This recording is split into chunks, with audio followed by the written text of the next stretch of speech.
आप देख रहे हैं लोकतंत्र और मैं हूं आपके साथ नेहा दुबे। लोकतंत्र में आज हम बात करेंगे पश्चिम बंगाल के। पश्चिम बंगाल में वाम दलों के गढ़ को ढहाने वाली ममता की दूसरी पारी 2021 में समाप्त हो रही है।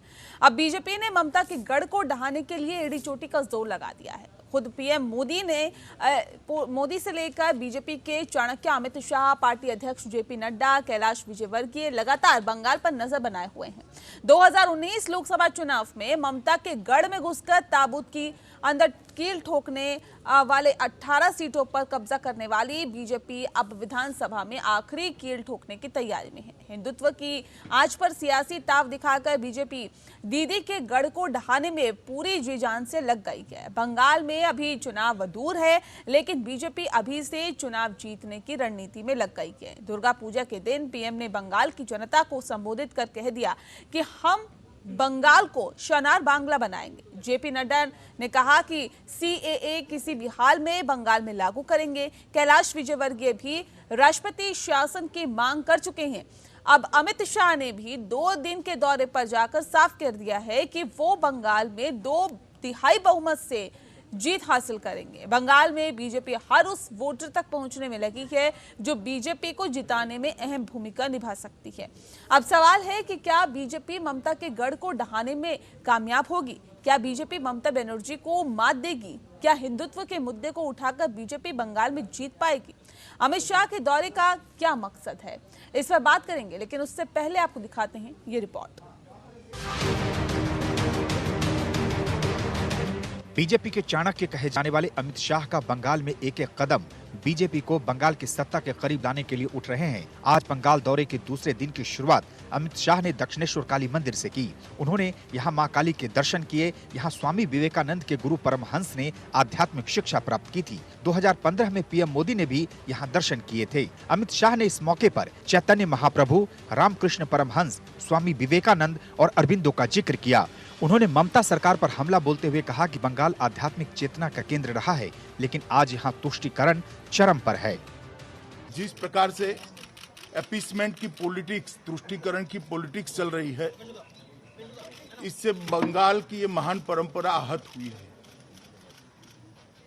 मैं आज यहाँ से बंगाल की महान जनता को आह्वान करना चाहता हूँ कि आध्यात्मिक और धार्मिक चेतना का केंद्र बंगाल जो पूरे देश का बना, पूरे देश का रहा, वो गौरव फिर से एक बार बंगाल प्राप्त करे। इसलिए आप सब एकमुश्त होकर, जागरूक होकर अपने अपने दायित्व का निर्वहन करिए। इसके बाद अमित शाह ने दोपहर तक बंगाल इकाई के साथ संगठनात्मक बैठक किया। फिर अमित शाह ने कोलकाता में मतुआ समुदाय के पार्टी कार्यकर्ता के घर पर खाना खाया। मतुआ पश्चिम बंगाल में एससी आबादी का दूसरा सबसे बड़ा हिस्सा है। बंगाल में मतुआ समुदाय के करीब 72 लाख लोग हैं और 8 से 10 विधानसभा सीटों पर उनका खासा प्रभाव है। बंगाल की 2.25 करोड़ की एससी आबादी में 33 लाख नमो शूद्र हैं, जिसका एक बड़ा हिस्सा मतुआ है। 1950 से मतुआ धार्मिक प्रताड़ना के बाद बंगाल आए थे। 2019 के लोकसभा चुनाव में बीजेपी ने 42 लोकसभा सीटों में से 18 पर जीत दर्ज की थी। इस जीत में मतुआ समुदाय का बहुत बड़ा योगदान था। इससे पहले अपने बंगाल दौरे के पहले दिन गुरुवार को केंद्रीय गृह मंत्री अमित शाह ने बिरसा मुंडा को श्रद्धांजलि से अपने पश्चिम बंगाल दौरे की शुरुआत की थी। इसके बाद उन्होंने बांकुरा में आदिवासी कार्यकर्ता के घर पर खाना खाया और बीजेपी के कार्यकर्ताओं के साथ मीटिंग की। बंगाल दौरे पर पहुंचे अमित शाह ने ममता सरकार पर जमकर हमला बोला है। शाह ने पहले दिन आदिवासी परिवार के घर खाना खाया और आज दूसरे दिन कोलकाता में मतुआ समुदाय के पार्टी कार्यकर्ता के घर पर खाना खाया। अमित शाह की ये डिनर पॉलिटिक्स काफी कुछ कहती है। बीजेपी नहीं चाहती कि उस पर हिंदी भाषी की पार्टी या फिर बाहरी होने का आरोप लगे। इसी के चलते अमित शाह अपने दौरे से आदिवासी, दलित और दूसरे छोटे समुदाय को जोड़ रहे हैं। शाह का साफ संदेश है कि हिंदुओं में अगड़े पिछड़े की राजनीति खत्म हो और एकजुट होकर ममता सरकार के खिलाफ वोट करें। चुनाव से पहले बीजेपी की कोशिश बंगालियों की भावनाओं को जोड़ने की है। Bureau report. दरअसल लोकतंत्र में आज बात होगी पश्चिम बंगाल की। पश्चिम बंगाल में वाम दलों के गढ़ को ढहाने वाली ममता की दूसरी पारी 2021 में समाप्त हो रही है। अब बीजेपी ने ममता के गढ़ को ढहाने के लिए एड़ी चोटी का जोर लगा दिया है और यही वजह है कि 2 दिवसीय दौरे पर अमित शाह पश्चिम बंगाल पहुंचे और पश्चिम बंगाल में जहां उन्होंने आदिवासी के घर खाना खाया, तो वहीं आपको बता दें कि उन्होंने ये भी कहा कि 2/3 से ज्यादा सीटें लेकर बीजेपी अब पश्चिम बंगाल में सरकार बनाने जा रही है।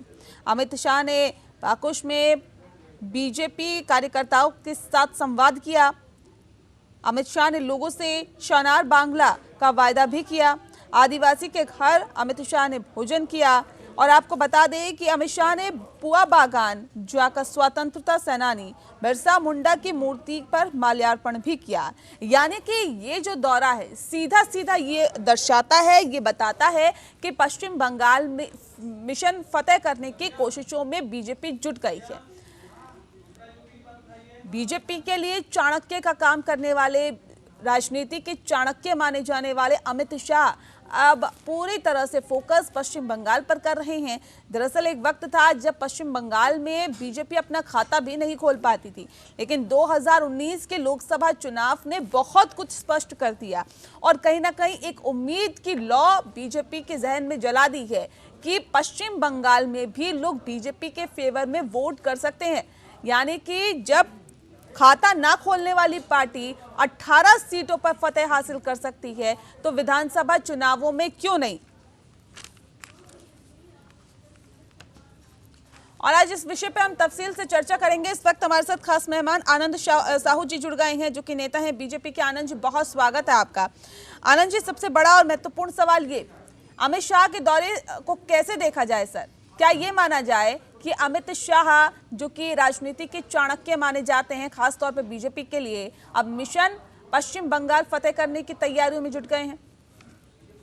देखिए, निश्चित रूप से बंगाल की जनता, नेहा जी, बहुत त्रस्त है। वर्षों से बदलाव चाहते हैं लोग और वो बदलाव भारतीय जनता पार्टी के नेतृत्व में उनको एक सपना जो है, एक स्वच्छ सरकार और विकास की सरकार जो जनता चाहती है वहां की, वो देने के लिए हमारे जो देश के सबसे जो चाणक्य कहे जाने वाले ऐसे लीडर आदरणीय श्री अमित शाह जी, जो गृह मंत्री हैं, वो अभी दौरे में है और लगातार कई वर्षों से उनका निगाह वहां बंगाल में है।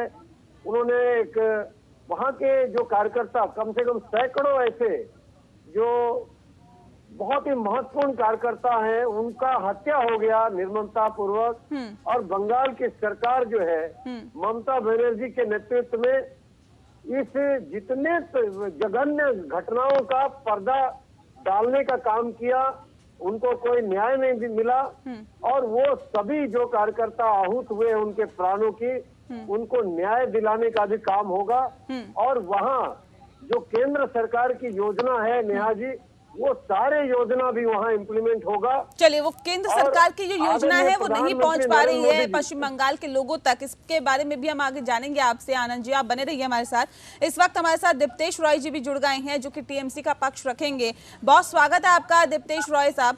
लेकिन सवाल इस बात को लेकर है कि जिस तरह से लगातार बीजेपी ये कह रही है कि 2/3 बहुमत से हम अब राज्य में सरकार बनाने जा रहे हैं, और अभी आनंद साहू जी लगातार हमारे साथ जुड़े हुए हैं, उनका भी साफ तौर पे कहना है कि पश्चिम बंगाल की जनता ममता बनर्जी की सरकार से त्रस्त आ चुकी है, लिहाजा अब सत्ता बदलना चाहती है और बीजेपी अब ममता बनर्जी के किले में सेंध लगाएगी। क्या लगता है आपको कि ये मंशा पूरी हो पाएगी बीजेपी की?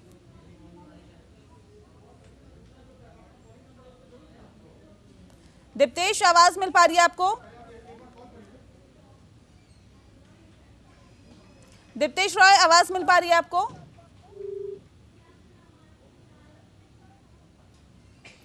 चलिए, लगता है आवाज उन तक नहीं पहुंच पा रही है और जाहिर तौर पे ये एक बहुत बड़ी बात हो जाती है यहाँ पर, क्योंकि एक ऐसा स्टेट, एक ऐसा राज्य जहां पर जाहिर तौर पे ये कहा जा सकता है कि बीजेपी अपना जो भविष्य है वो नहीं देख पाती थी, लेकिन वहां पर अगर 2019 के चुनाव में 18 सीटें जीतती है तो एक बहुत बड़ी उपलब्धि होती है।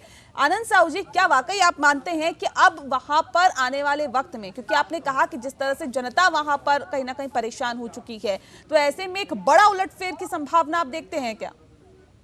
निश्चित रूप से नेहा जी, सबसे बड़ी उलटफेर जो है मुझे जो वहाँ दिखाई दे रहा है, उसका सबसे बड़ा कारण केवल और केवल ममता बनर्जी जी का जो बहुत जो उनका जो तानाशाह है ना उनके पार्टी में कोई डेमोक्रेसी है, ना उनके राज्य में कोई डेमोक्रेसी रह गया है। आज आप देखेंगे तो बंगाल की जनता जो है वो परिवर्तन चाहती है, और उसका सबसे बड़ा कारण अब आप देखिए लोकसभा का चुनाव में भारतीय जनता पार्टी ने एक 22 सीटों का टारगेट रखा था, उसमें 18 सीट जीतना, और मुझे लगता है वो 22 का 22 हम जीते हुए हैं, क्योंकि बहुत सारे सीटों में ममता दीदी का वहाँ जो सरकारी गुंडागर्दी है उसका भी आतंक देखने को मिला। क्योंकि मैं चुनाव में वहाँ था, मैंने वहाँ देखा है लोग डर से भय से वहाँ अपने गाड़ियों में झंडे लगाने में भी डरते थे, और जो नेता थे बीजेपी के वो छुप करके काम करते थे डर से, क्योंकि उनके जो गुंडे हैं, ममता बनर्जी जी के जो गुंडे हैं, वो कभी भी किसी भी टाइम किसी के ऊपर भी आक्रमण कर लेते हैं और उनके ऊपर कोई कार्रवाई नहीं होता है। अगर आपको ये बात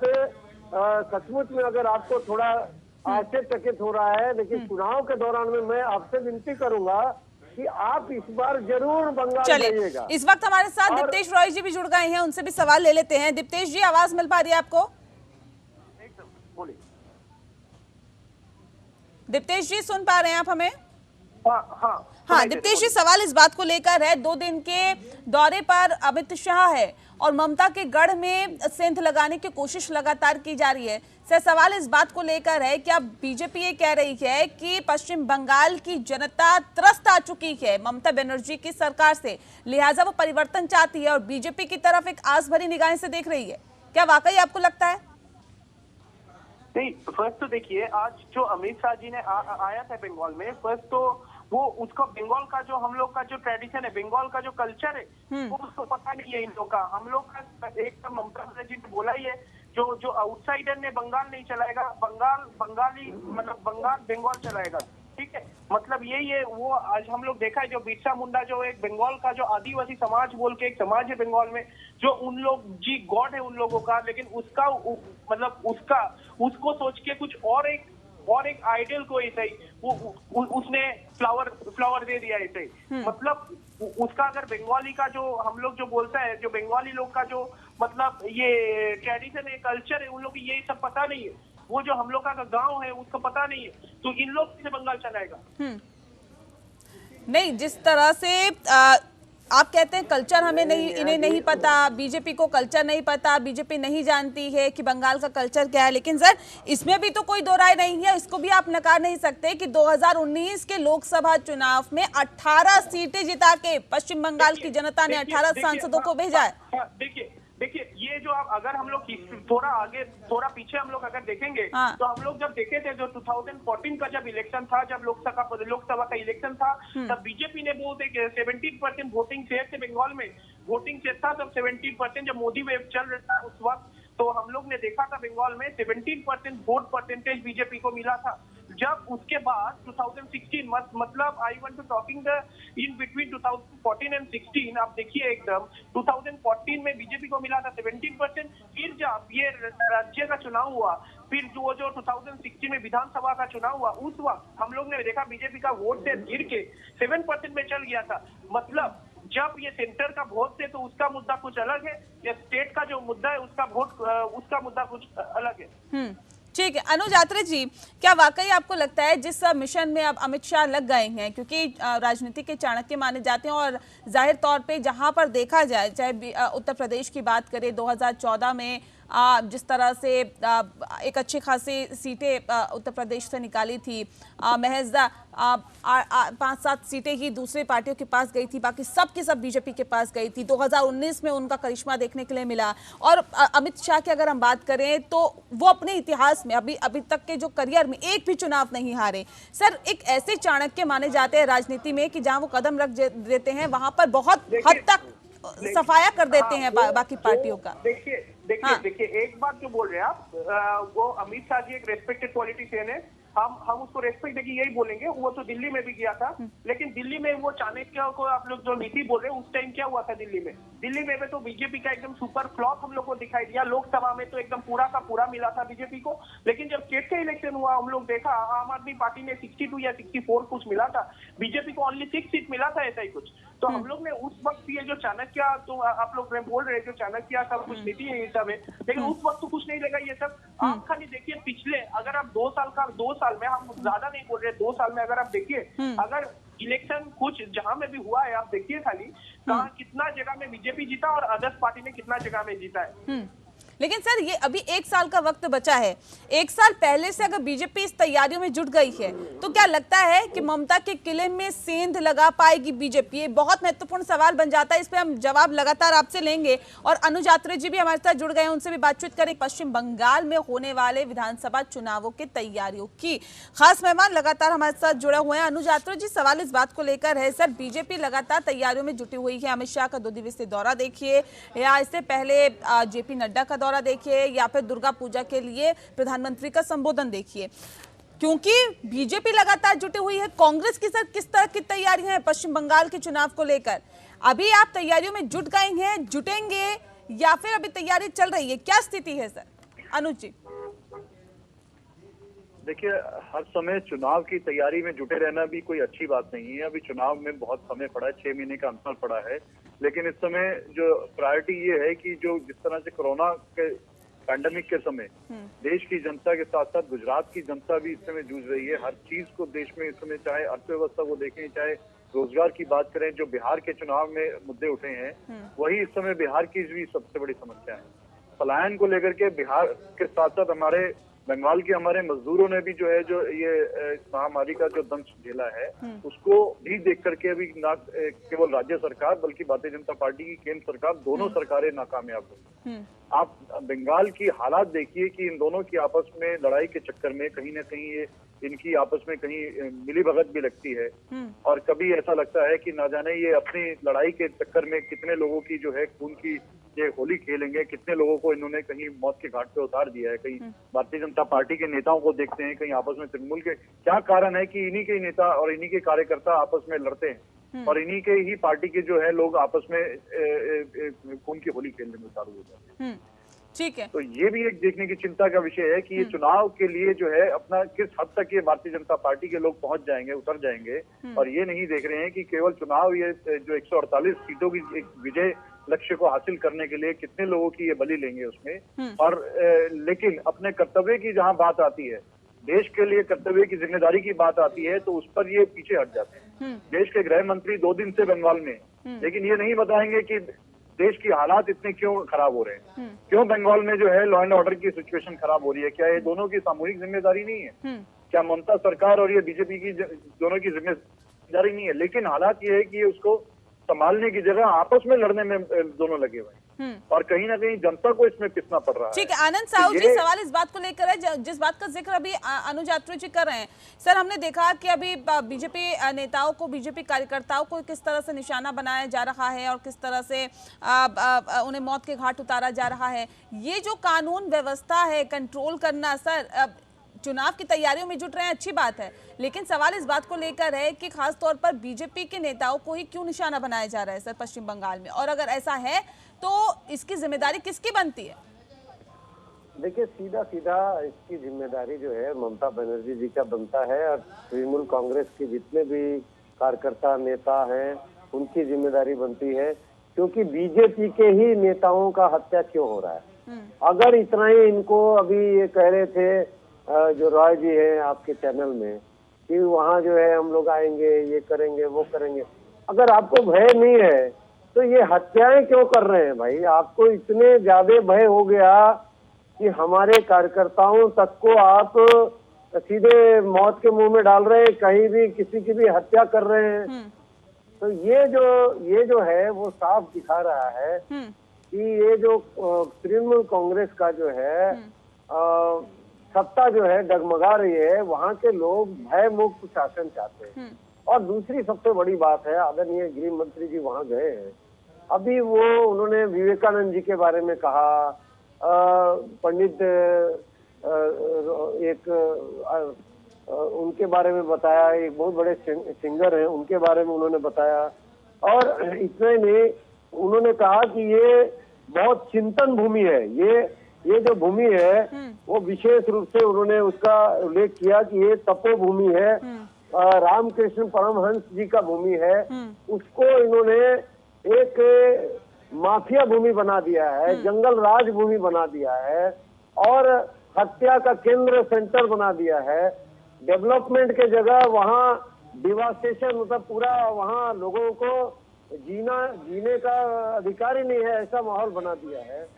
और इस प्रकार का घटना कहीं न कहीं मुझे लगता है कि ये देश के लिए चिंता का विषय है। और लेकिन सर अमित शाह का वहां पर पहुंचना, ये कहना कि ममता सरकार की मृत्यु की घंटी बज चुकी है, इस तरह की भाषा का इस्तेमाल करना है जिसको ममता बनर्जी सिरे से नकार रही है और कह रही है कि पलटवार जो करते हुए ममता बनर्जी ने कहा है कि ऐसी भाषा बंगाल के लोग कतई बर्दाश्त नहीं करेंगे, नहीं पसंद करते ऐसी भाषा। देखिए, ममता बनर्जी जी को तो पहले तो कोई मौलिक अधिकार नहीं बचा है उनको कुछ कहने के लिए। उसका 3-4 बड़ा कारण है। पहला कारण तो आज आप देखिए कि केंद्र सरकार जितने कार्य जो वादे किए हैं वो सारे के सारे पूरा करते जा रहे हैं। वो केवल बंगाल के लिए नहीं, देश के लिए भी, चाहे धारा 370 का बात हो, चाहे भगवान राम मंदिर का बात हो, चाहे और भी ट्रिपल तलाक का इश्यू हो, चाहे गरीब मजदूरों को उसके आयुष्मान भारत के माध्यम से इलाज की बात हो, चाहे अभी श्रम योगी मानधन योजना की बात हो, उसके बाद स्वनिधि योजना जो रेडी पटरी सबसे ज्यादा बंगाल विख्यात है उसके लिए, उसकी बात हो। तमाम चीजों को लेकर के अगर आप देखेंगे तो निश्चित रूप से प्रधानमंत्री नरेंद्र मोदी जी ने जो वादा किया था देश की जनता के सामने, ये गंभीर आरोप आप लगा रहे हैं और यही बात अमित शाह भी कह रहे हैं। दीप्तेश रॉय जी, सवाल इस बात को लेकर है। ठीक है सर, मैं लौटूंगी आपके पास। दीप्तेश जी, जिस बात का जिक्र अभी आनंद साहू जी कर रहे हैं, तकरीबन 80 से ज्यादा योजनाएं हैं जो प्रधानमंत्री नरेंद्र मोदी के जरिए चलाई गई है या केंद्र सरकार के जरिए चलाई गई है। उनका कहना है, अमित शाह का कहना है कि उन योजनाओं का जो लाभ है वो पश्चिम बंगाल की जनता को नहीं मिल पा रहा है, ममता बनर्जी उससे वंचित रख रही है पश्चिम बंगाल की जनता को। क्या ऐसा है क्या? इधर पैनल में जो बैठा हुआ है बीजेपी से, हम खाली उनसे बोलेंगे, आपको क्या ये पता है जो शेयरिंग का जो रेशियो है, स्टेट कितना शेयर कर रहे हैं या सेंटर कितना शेयर कर रहे हैं? आपको ये रेशियो पता है क्या हर चीज में? ये जो रेशियो है उसके आगे प्रधानमंत्री रेशियो नहीं है। आप झूठे डाटा आंकड़े ये सब बयानबाजी करते हैं। आपको मैं आंकड़ा बताऊं, आज बंगाल में गरीबी कितनी है, बेरोजगारी कितनी है। आपका देखिए, आपका बोलने का टाइम, हम कुछ बोला नहीं, आप खाली सुनिए। देखिए, ये जो प्रधानमंत्री आवास योजना बोल के जो आप लोग बोल रहे हैं, इतना सारा जो स्कीम है, ऐसे हम लोग यही बोल रहे हैं, जो उधर जो सेंटर जो पैसा दे रहे हैं, ये स्टेट का जो पोर्शन है, उधर आके यही बीजेपी ने यही प्रचार कर रहे हैं आके बंगाल में कि ये पूरा पैसा सेंटर दे रहे। लेकिन इधर तो एक डिमार्केशन है, इधर स्टेट कुछ दे रहे, सेंटर कुछ दे रहे। ऐसा भी कुछ स्कीम्स है जहाँ पे 30% सेंटर दे रहे, 70% स्टेट दे रहे, लेकिन उसको थोड़ा मतलब उसको कुछ मान्यता दिया नहीं जा रही इधर। ऐसा है क्या आनंद साहू जी? देखिए ऐसा है, पहले कितना मिलता था? 75,000 मिलता था, उसके बाद 1 लाख के आसपास था। आज लगभग 3-3 लाख रुपया केंद्र सरकार का निर्वहन है। आप एक चीज बताइए, जिस राज्य में अगर आप इतना डेवलपमेंट किए होते तो प्रधानमंत्री आवास योजना की जरूरत क्या थी?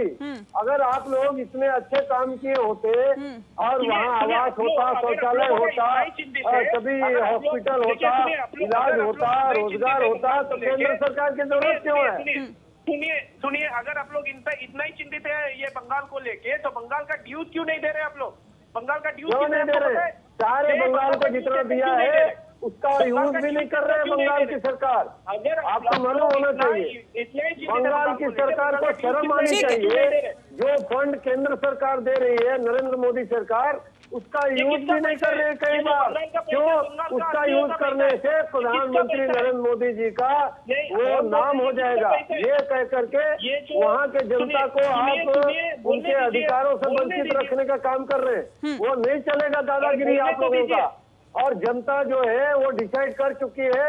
वहाँ तो जनता ने डिसाइड किया है या नहीं किया है सर? जनता क्या चाहती है ये तो चुनावों में पता चल जाएगा, जब नतीजे आएंगे तब पता चल जाएगा। अब इसमें वक्त भी है, लिहाजा यही वजह है कि सभी राजनीतिक पार्टियां चुनावी बिसात बिछाने में लगी हुई है सर। इतने सीटें नहीं आती।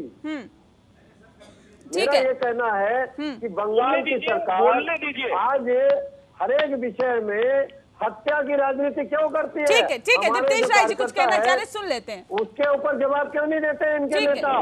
ठीक है दीप्तेश जी, आंसर तो देने दीजिए, आंसर तो देने दीजिए। ठीक है दीप्तेश जी।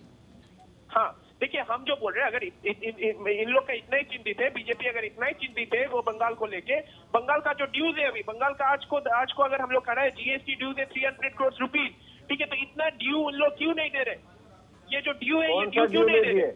ये बंगाल का जो ड्यू है किसका पैसा है? बंगाल का आदमियों का पैसा है, बंगाल का आदमियों का पैसा है। आप लोग क्यों नहीं दे रहे? फंड दिया हुआ है। हम जो बोल रहे हैं, और ये ममता दीदी जो है ड्यू है, आप लोग क्यों नहीं दे रहे? लोगों को गुमराह करने का काम करते हैं। और जिस प्रकार से बंगाल के लोगों का विकास होना चाहिए, भय मुक्त, वहाँ के व्यापारी भाग रहे हैं। ठीक है अनुज यात्रा जी, क्या वाकई जिस तरह से बंगाल के लोगों का विकास होना चाहिए, बंगाल का विकास होना चाहिए, और जिस वायदे और दावे के आधार पर अब ममता बनर्जी सत्ता पर काबिज हुई थी, 34 साल के लेफ्ट के शासनकाल को उखाड़ फेंका था, और उसके बाद ममता बनर्जी पर विश्वास लोगों ने जताया था और ये सोचा था कि विकास होगा पश्चिम बंगाल का। क्या वाकई आपको लगता है कि विकास के ट्रैक पर आगे बढ़ रहा है पश्चिम बंगाल?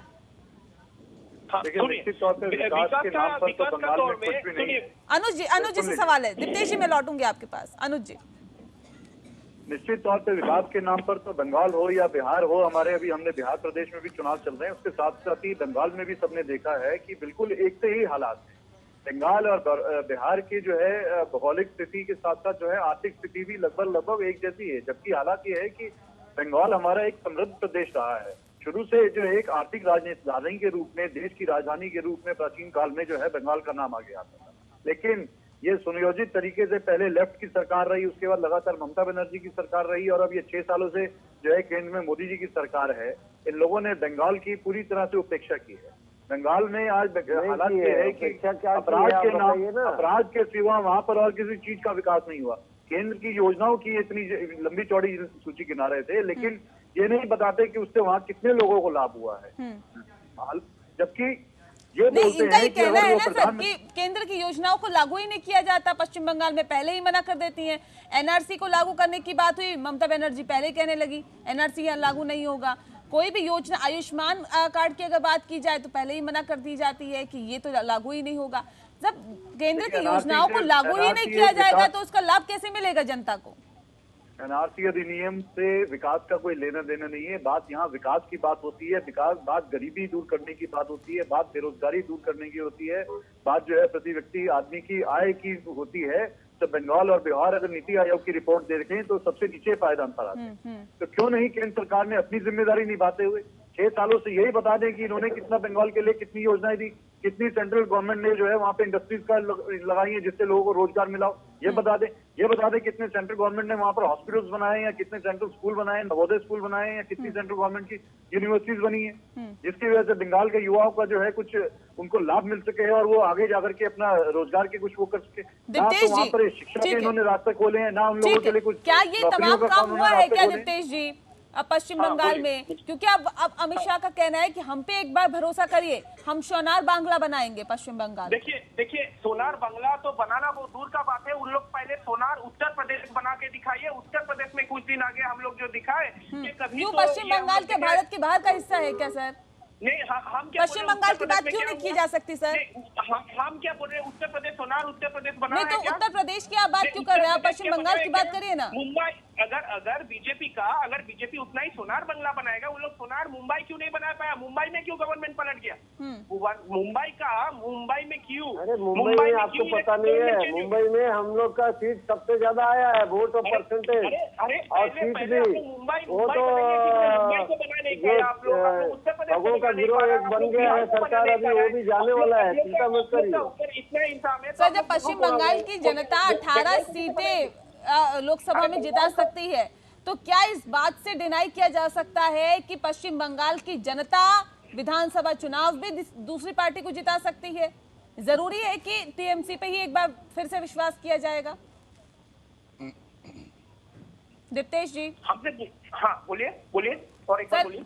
ऐसे कैसे आप सुनिश्चित करेंगे कि एक बार फिर से जो जनता है वो टीएमसी पर ही विश्वास करेगी, ममता बनर्जी पर ही विश्वास करेगी? जो ममता बनर्जी का तो हर स्कीम, जो डेवलपमेंट का जो स्कीम से देखिए, अगर बर्थ से लेके टेक्स तक एकदम स्कीम बंगाल का पाती है। अगर इंडिया का कोई भी राज्य में अगर ऐसा कुछ स्कीम है तो बंगाल का पाती है। अगर बर्थ से चालू करके डेथ तक हम लोग का स्कीम है बंगाल में। ये अगर किसी का है हम बोले ये बंगाल में ही है और कहीं पे भी नहीं है ऐसा स्कीम।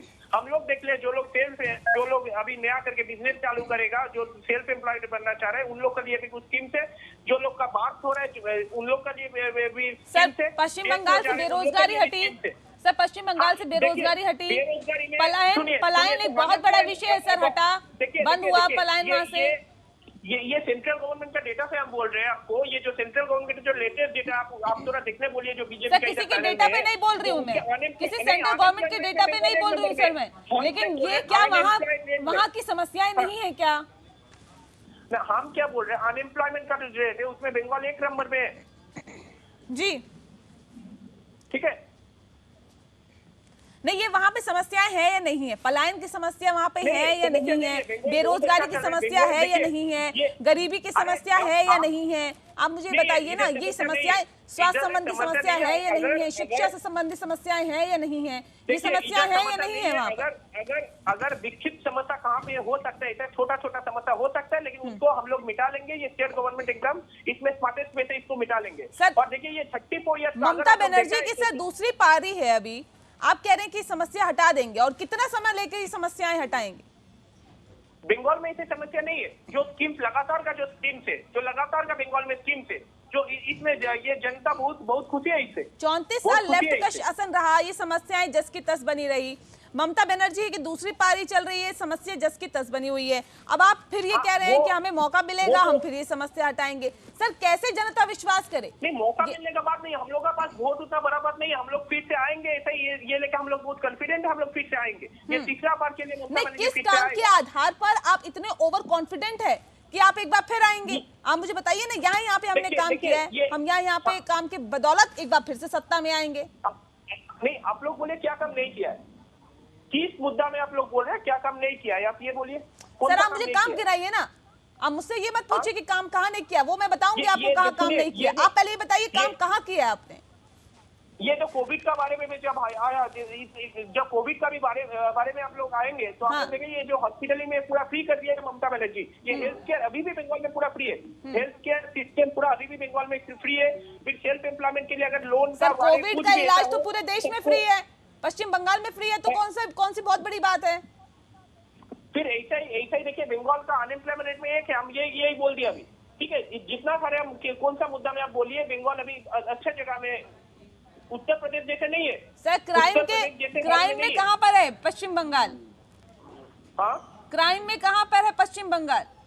क्राइम में वो सेफेस्ट जगह में है। आप एनसीआरबी का डेटा देखिए, आप एनसीआरबी का डेटा देखिए। बंगाल सर पश्चिम बंगाल, ममता बनर्जी कह रही थी सोनार बांग्ला बनाएंगे, हम तो पश्चिम बंगाल की तस्वीर और तकदीर बदल के रख देंगे। क्या इन 8-9 सालों के अंदर ऐसा हुआ क्या सर, ये बताइए मुझे, क्या वो तस्वीर और तकदीर बदली क्या? देखिए बंगाल तो सोनार बांग्ला, इधर से 7 नोबेल बंगाल से ही है, जो 7 नोबेल है इंडिया में वो बंगाल से ही है। बंगाल ऑलरेडी सोनार बांग्ला, ये लेके कुछ मुद्दा आ ही नहीं सकता जो सोनार बांग्ला बनाएंगे। बंगाल ऑलरेडी सोनार का ही है।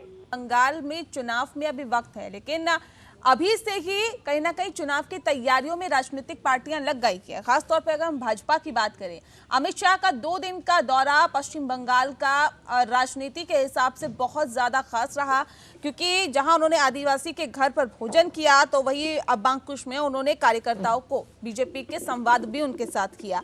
वहीं पुआ बागान में उन्होंने स्वतंत्रता सेनानी बिरसा मुंडा की मूर्ति पर माल्यार्पण भी किया। सर राजनीति के हिसाब से कितना अहम आप मानते हैं इस दौरे को, और क्या आपको लगता है कि जहां ममता बनर्जी ने लेफ्ट के शासनकाल को उखाड़ फेंका था, ममता बनर्जी के शासनकाल को उखाड़ फेंकने का मादा रखते हैं क्या अमित शाह, और क्या इस दौरे को उससे जोड़कर देखा जा सकता है क्या?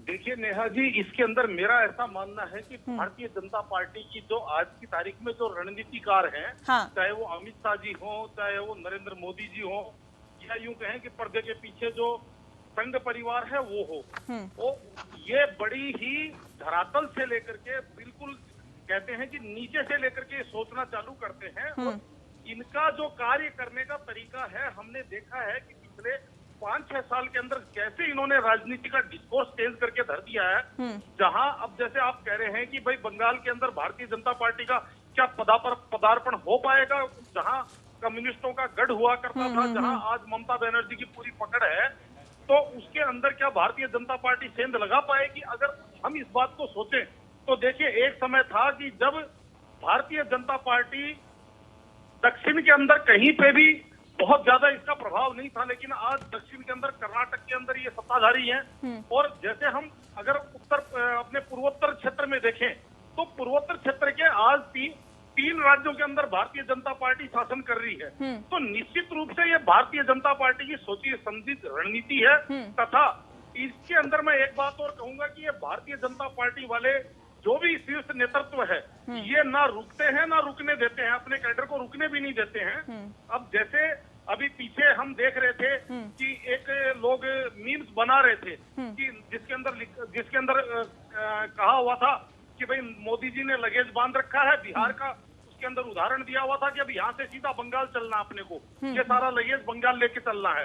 तो कहने का मतलब ये है कि जैसे ही बिहार में चुनाव संपन्न हुए हैं, वैसे ही इनका जो अपना जो सारा का सारा फोकस अब वेस्ट बंगाल पे आ गया। वेस्ट बंगाल, पश्चिम बंगाल भी एक बहुत बड़ा राज्य है। और सबसे बड़ी बात क्या है, पूर्व का एक गेट है ये पूर्वी भारत का दरवाजा है। अगर यहाँ से अगर मान लीजिए भारतीय जनता पार्टी कुछ बहुत बड़ा कर लेती है, तो मेरा ऐसा मानना है उसके बाद में वो उड़ीसा के अंदर भी अपनी धमक दिखाएगी। और जितने भी अपने पूर्व के राज्य हैं, वहाँ पे भारतीय जनता पार्टी की बहुत अच्छी पकड़ होगी। बिल्कुल, एड़ी चोटी का जोर भारतीय जनता पार्टी ने लगा रखा है। लेकिन आनंद साहू जी, सर अगर आप ये कहें कि हमने तो जी 2019 के लोकसभा चुनाव में 18 सीटें निकाल ली, एक ऊर्जा जाहिर तौर पे उससे मिली होगी और उसी के आधार पर अब पश्चिम बंगाल फतेह करने की कोशिशों में भाजपा लग गई है। लेकिन सर ये कैसे सुनिश्चित हो कि भाजपा अपने मिशन में कामयाब हो पाएगी या फिर होने की राह पर आगे चल पड़ी है? क्योंकि बात अगर हम राजस्थान की करें, वहां पे भी लोकसभा सीटें अच्छी निकाली थी, बिहार में अच्छी निकाली, झारखंड में अच्छी निकाली और तमाम राज्यों में निकाली। मध्य प्रदेश की मैं बात करूं, वहां पे अच्छी सीटें निकाली, हरियाणा में अच्छी सीटें निकाली, वहां पर भी किस तरह के हालात रहे वो भी आपने देखा। लेकिन अगर पश्चिम बंगाल की बात करें, जिस बात का जिक्र अभी दीप्तेश जी कर रहे थे कि लोकसभा चुनाव और जो विधानसभा चुनाव होते हैं दोनों अलग मुद्दों पर लड़े जाते हैं, सर ये कैसे सुनिश्चित हो कि विधानसभा चुनाव भी उतनी मजबूती के साथ बीजेपी निकाल पाएगी? देखिए, सबसे पहली बात है कि हमारे पास एक नेता भी है, नियत भी है और नीति भी है। और इसीलिए मुझे लगता है कि वहां की जनता को एक अच्छे नीति वाला और अच्छे नियत वाले और अच्छे लीडर्स के नेतृत्व में वो चाहते हैं कि वहां बंगाल का विकास जो रुका हुआ है, कम्युनिस्टों ने 30 साल तक उसको बहुत ही पीछे ले गया। बाद में ममता दीदी ने आकर वहाँ तमाम जो इंडस्ट्रियलाइजेशन होना था वो सारे चीजों को रोक दिया। आप देखेंगे, याद करिए आप, टाटा का जो नैनो कार है वो फैक्ट्री लगना था, वो सिंगूर से लेके कहाँ चला गया, गुजरात चला गया। वो इसीलिए क्योंकि ममता दीदी जो है वहाँ विकास नहीं चाहती है, वहाँ वो चाहती है कि वहाँ लोग जो है ममता दीदी का गुलामी करें और वहाँ पलायन करे, मजदूर माइग्रेशन हो। और ये मुझे लगता है, अगर आप देखेंगे कि जिस तरह से वहाँ एक क्षेत्र है जहाँ पर दार्जिलिंग का क्षेत्र अगर आप देखेंगे तो वो भी हमेशा आग का जो एक तरह से तूफान बना हुआ क्षेत्र रहा है, जहाँ पर विकास बिल्कुल नहीं, केवल वहाँ राजनीति करते रहती है ममता दीदी। ठीक है, और उसका ही कारण है। इसमें मैं रिएक्शन होगी दीप्तेश जी से, लेकिन उससे पहले अनुज जी के पास में चलती हूँ। अनुज जी, सवाल इस बात को लेकर है जिस बात का जिक्र आनंद साहू जी कर रहे हैं कि हमारे पास तो नेता भी है, नीति भी है और नियत भी है, तो क्या कांग्रेस के पास नहीं है? क्या एक लाइन जोड़ना चाहूंगा अगर ये ममता दीदी का अगर काम अच्छा होता तो दार्जिलिंग में उधर ठीक, बीजेपी सुन लेते हैं। एमपी क्यों अनुज जी जीत को के सुन आते? लेते हैं। मेरा ये कहना है, और विवेकानंद जी का मूर्ति जो है आजादी के इतने साल बीत ऑडियो इनका डाउन करवाइए नेहा जी, मैं बोल रहा हूँ। ठीक, स्थापित नहीं आनंद हुआ जी, था। ठीक है वो सर, हम मैं लोगों ने लौटूंगी आपके स्थापित कराया है। पास। आनंद जी आती हूँ सर, मैं आपके पास आती हूँ। अनुज जी, देखिए, आपने नेता नियत और उसके नेतृत्व की बात करी है, तो देश की जनता ने बीते 6 वर्षों से तो देख ही रहे हैं। देश के नेता का भी हाल देखा है, जो हमारे शीर्ष नेतृत्व पर जो है देश के सबसे ऊंचे पद पर बैठे हैं, किस तरह से उन्होंने सुनियोजित तरीके से देश की अर्थव्यवस्था को बदहाल करने का काम किया है। वो अपनी नीतियों के तहत और नियत के तहत, तो नीति इनकी देखी है किस तरह से नोटबंदी से जो इनकी नीतियां शुरू हुई थी और जीएसटी को लेकर के, और कैसे जो है अपना ये काला धन लाने की बात करी थी, नौकरियां देने की बात करी थी, तो कौन सी नीति में ये अपनी कामयाब हुए हैं। हाँ, उस नियत जो इनकी थी कि अपने उद्योगपति घरानों के दोस्तों को, अपने चंद जो है उद्योगपतियों को, उनको अमीर और अमीर बनाने के लिए उसमें ये अपनी नियति में अपनी जो है सिद्ध कर पाए हैं, उसमें कामयाब हो पाए हैं। वो देश की जनता है। आज बंगाल की जनता, जब चुनाव आएगा, अभी 6 महीने पड़े हैं उसमें, लेकिन बंगाल की जनता निश्चित तौर पे पूछेगी कि बंगाल के लिए बताएं क्या किया है आपने। चाहे वो राहुल जी का हो, जब चाहे से सोनिया कांग्रेस, जी का हो। जरा थोड़ा सा सुन लीजिए आनंद जी, अच्छी बात नहीं है, आपको सुनते हैं तो थोड़ा सुनने का हिम्मत रखा। कांग्रेस ये का बातें आप बताइए चुनाव में तो। जाके बोलेंगे तो अच्छा लगेगा ना। आपने, अगर आपके पास इतना साहस है तो आप जब बताइएगा बंगाल के चुनाव में भी, बिहार में तो आपको आईना दिखा दिया बिहार की जनता ने। प्रधानमंत्री जी ने एक रैली में अपनी कोई विकास की बात नहीं की है। डबल इंजन की सरकार रही है बिहार में आपकी। आखिर क्यों आखिर दिन जो है नीतीश कुमार जी को रोना पड़ा जनता के सामने? क्यों प्रधानमंत्री चाइना से लेकर पाकिस्तान तक की बात करते रहे, लेकिन बिहार मॉडल नहीं पेश कर पाए कि बिहार के लिए डबल इंजन की सरकार। दिप्तेश जी से सवाल है, दिप्तेश जी सवाल इस बात को लेकर है जिस बात का जिक्र अभी आनंद साहू जी कर रहे थे। क्या वाकई हुकूमत करना चाहती है क्या ममता बनर्जी? क्या अपना वर्चस्व उनका अब हिलता हुआ दिखाई दे रहा है उन्हें? क्योंकि हमने देखा कि अगर जय श्री राम भी बोलते हैं वहां पे लोग सड़क पर, तो उनके खिलाफ एक्शन ले लिया जाता है। तो क्या किस तरह की हुकूमत चाहती है ममता बनर्जी? रिपीट कीजिए एक बार। नेहा जी, कुछ बोलना चाहूंगा मैं। दिप्तेश जी, आवाज मिल पा रही है आपको?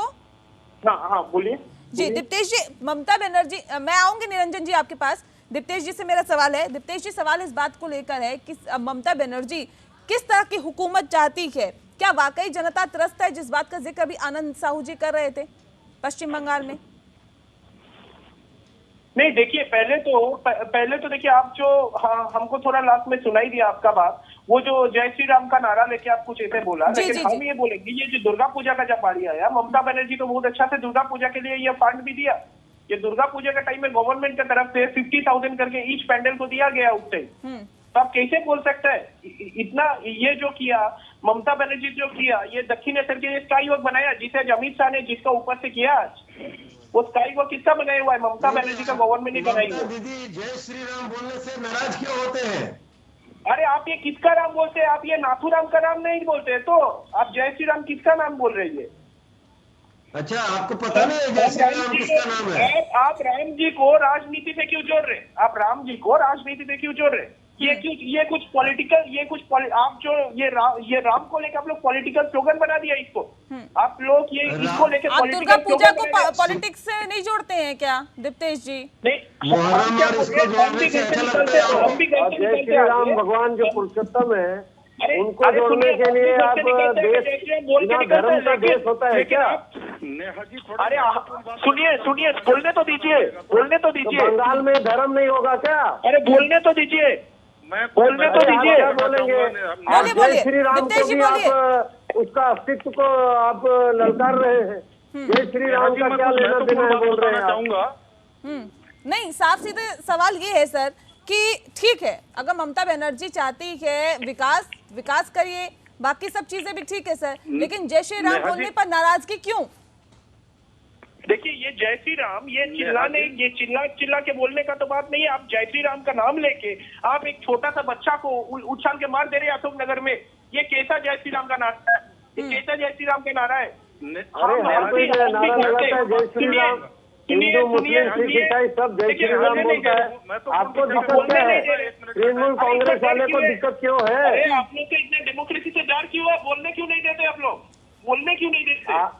आप क्या बोल रहे हैं? कुछ समझ में आ रहा है आपको? क्या बोल रहे हैं आप? अपने धर्म के बारे में बोलना क्या ये मौलिक अधिकार नहीं है? क्या हमारी स्वतंत्रता नहीं है? क्या हम अपने धर्म के बारे में नहीं बोल सकते? या कोई भी व्यक्ति अपने धर्म के बारे में नहीं बोल सकता? क्या नारे नहीं लगा सकता? क्या आपको नारे लगाने के लिए मजबूर किया गया था उस वक्त? नहीं ना। तो अगर कोई जय श्री राम बोल रहा है तो इसमें दिक्कत क्या?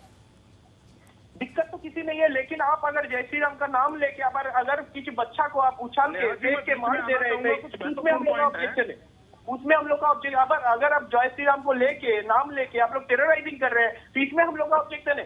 ठीक है, हम भी तो घर से निरंजन जी कुछ कहना चाह रहे, सुन लेते हैं निरंजन जी। लेकिन ये पॉलिटिकल स्लोगन के आपने चेंज कर दिया।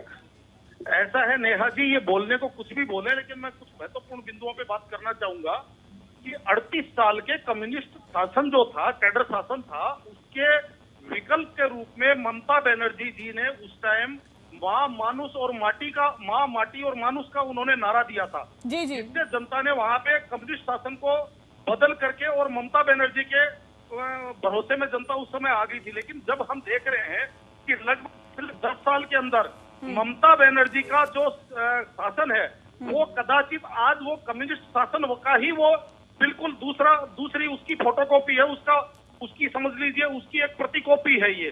और इसके अंदर एक और महत्वपूर्ण बात बताना चाहूंगा नेहा जी, आपको जानकर के ताज्जुब होगा कि पूरे भारत के अंदर अल्पसंख्यक समुदाय बीजेपी से कटा हुआ होता है, लेकिन आज वेस्ट बंगाल के अंदर जो रूलिंग पार्टी है ममता बनर्जी वहां पे ध्रुवीकरण करना चाहती है, क्योंकि वहां का अल्पसंख्यक समुदाय या कहें कि विशेषकर मुसलमान समुदाय आज भारतीय जनता पार्टी के साथ वहां पे बढ़ चढ़ करके उनके साथ हिस्सा ले रहा है, जिसको लेकर के आज ममता बनर्जी जय श्री राम का और ये जितना भी आप देख रही है ना, ये ध्रुवीकरण ममता बनर्जी वहां पे ध्रुवीकरण करना चाहती है, जबकि भारतीय जनता पार्टी देखिए राजनीतिक पार्टियां ध्रुवीकरण करना चाहती है, लेकिन अभी जाहिर तौर पे बीजेपी भी तैयारियों में जुट गई है। कौन ध्रुवीकरण करना चाहता है और कौन नहीं, और कौन कैसे सत्ता हथियाना चाहता है, कौन कैसे अपना वोट बैंक मजबूत करना चाहता है, ये जनता है, सब जानती है। बहरहाल बहुत शुक्रिया आप सभी मेहमानों का हमारे साथ इस खास चर्चा में शामिल होने के लिए। इसी के साथ लोकतंत्र में इतना ही।